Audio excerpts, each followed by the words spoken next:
Bonjour, Monsieur Plante. Bonjour Evelyne. Bonjour. Est-ce que vous pouvez nous expliquer d'abord qu'est-ce que c'est plus précisément la mixologie? La mixologie, en fait, contrairement à ce qu'on croit, c'est né il y a à peu près 200 ans. Donc, à une époque où on avait le petit barman avec la petite veste toute tachée qui astiquait des verres. Et il y a eu un mouvement qui s'est créé avec un entrepreneur qui a amené de la glace dans les grands hôtels des États-Unis.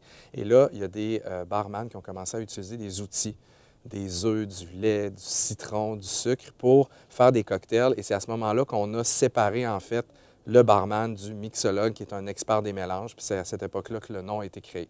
Puis en quoi le livre que vous lancez se distingue-t-il des autres livres de mixologie? En fait, au lieu de classer les cocktails par période de la journée ou par ordre alphabétique, je les ai classés dans leur apparition dans l'histoire. Donc, le livre est vraiment une aventure. Donc, on commence dans le début des années 1800 jusqu'à aujourd'hui et le design du livre avec le dessin va changer. Donc, dans les années 1850, bien, le livre va être d'un style un petit peu vieillot avec de la typographie dactylo.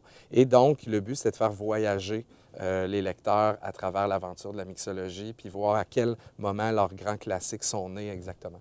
Puis si on parle des tendances cocktails, là, cette année, c'est quoi les grands traits?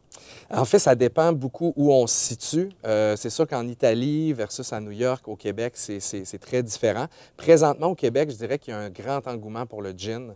Un grand engouement aussi pour utiliser des ingrédients un peu plus santé comme le thé, le kombucha, et un intérêt très marqué aussi pour les cocktails sans alcool qu'on voit apparaître de plus en plus.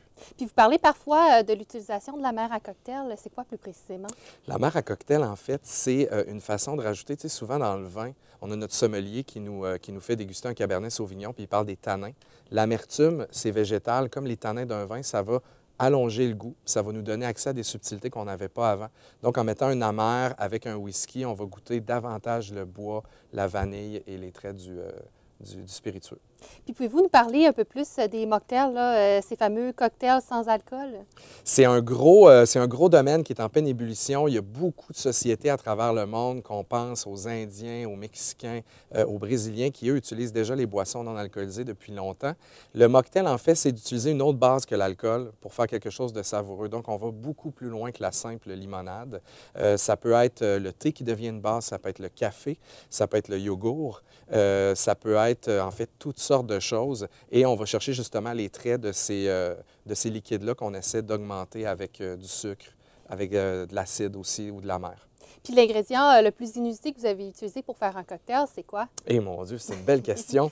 J'ai déjà utilisé de la truffe et du foie gras pour faire un cocktail. Les résultats n'ont pas été bons.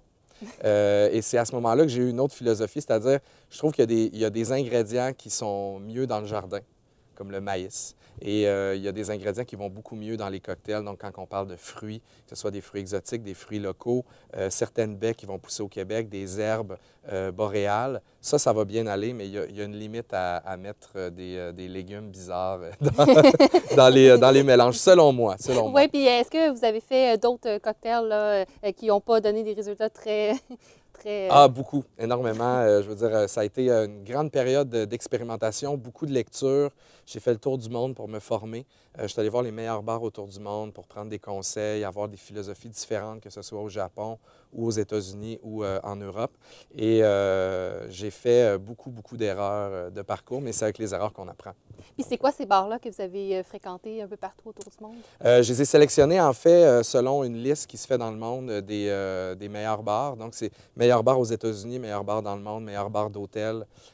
Donc, je me suis servi de ces listes-là qui vont sortir à chaque année dans un grand festival aux États-Unis qui s'appelle Tales of the Cocktail à la Nouvelle-Orléans. Donc, j'ai suivi ces listes-là. Je suis allé faire entre 8 et 10 bars à New York, à San Francisco, à Tokyo, à Londres, à Paris. J'ai essayé de me gorger de cette connaissance-là. Je prenais des notes, j'avais mon petit calepin. C'est un peu comme ça que je me suis formé moi-même. Puis en terminant, est-ce que vous pouvez nous expliquer un peu l'engouement là, de la mixologie au Québec? Je pense que ça a commencé avec la cuisine. Merci, Ricardo. Et je pense qu'après ça, il y a eu l'événement des microbrasseries. Donc, qui a habitué notre palais à quelque chose de plus amer avec les IPA. Les IPA, on n'en buvait pas du tout il y a 10 ans. Et aussi avec, ça a l'air drôle à dire, mais Starbucks, le café, les cafés de plus en plus amers, de plus en plus forts. Je pense que ça l'a préparé le palais tranquillement. Et là, les gens voient qu'ils peuvent faire de la cuisine, mais dans le verre, avec la mixologie. Puis c'est pour ça que l'engouement prend de l'ampleur. Puis on voit aussi une grande tendance, les gens veulent boire moins, mais mieux.